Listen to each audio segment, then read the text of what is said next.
Hi, praise Lord. God is saying unto you, I will restore the joy of your salvation and upload you with my spirit. கர்த்தராகிய ஆண்டவர் உங்களை பார்த்து சொல்லுகிறார். ஆமென். சங்கீதங்களின் புஸ்தகம் 51:12 தான் எழுதப்பட்டிருக்கு. உமது ரட்சணத்தின் சந்தோஷத்தை திரும்பவும் எனக்கு தந்து உற்சாகமான ஆவியினால் என்னை தாங்கும்படி செய்யும் அப்படின்னு சொல்லிட்டு சங்கீதக்காரனாகிய தாவீது ஆண்டவர் நோக்கி ஆமென் பண்ணுகிறதான விண்ணப்பத்தை இங்கே பார்க்க முடிகிறது. ஆமென். நம்முடைய வாழ்க்கையில் ஒருவேளை ஆமென் நீங்கள் போகிறதான கடினமான சூழ்நிலையினால நீங்கள் பார்க்கிறதான ஆமென் கஷ்டமான தருணங்களால் உங்களுடைய சந்தோஷத்தை நீங்கள் இழந்திருக்கலாம்.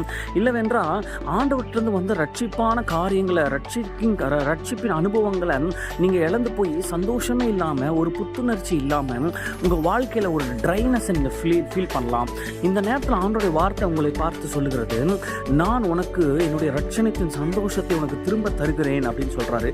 I will restore your joy of your salvation சொல்றாரு. உங்க வாழ்க்கையில ஆண்டவரிடமிருந்து பெற்ற ரட்சிப்பின் அனுபவத்தினால் வருகிற சந்தோஷத்தை விட இந்த உலகத்துல வேற எந்த சந்தோஷமும் பெரிய சந்தோஷமே கிடையாது.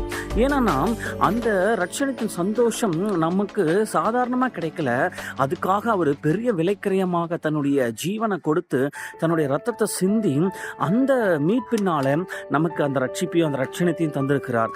அதனால உங்க வாழ்க்கையில நீங்க போய்கொண்டிருக்க கடினமான சூழ்நிலைகள் மூலமாக வருகிறதான கஷ்டங்கள், பாடுகள், நிந்தனைகள், அவமானங்கள், ஆமென், கைவிடப்பட்ட சூழ்நிலைகள், ஆமென், நீங்க மடிந்து போகிற சூழ்நிலைகள், ஆமென், இப்படியான சூழ்நிலைகளை போகும் பொழுது நீங்க இழந்து போனதான அந்த நிம்மதி, நீங்க இழந்து போனதான அந்த சந்தோஷம், நீங்க இழந்து போனதான அந்த ஒரு புத்துணர்ச்சியை கர்த்தர் தம்முடைய ரத்தத்தினால உங்களுக்கு திரும்ப தருகிறவராக இருக்கிறார். அது மாத்திரமல்ல, ஒரு உற்சாகமுள்ள ஆவியினால அவர் உங்களை தாங்கும்படி செய்கிறார். அவருடைய உற்சாகமான பரிசுத்த ஆவியானவர் உங்களிடத்து வரும் பொழுது முதலாவது என்ன நடக்கும் தெரியுமா?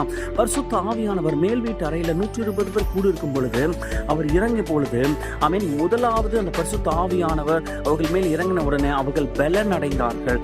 அந்த பரிசுத்த ஆவியானவர் உங்ககிட்ட வரும் பொழுது நீங்க ஒரு பலனை ஃபீல் பண்ணுவீங்க. You will feel the strength of God in your body, in your soul, in your spirit. As much as you are being you are being taken over by the Spirit of God.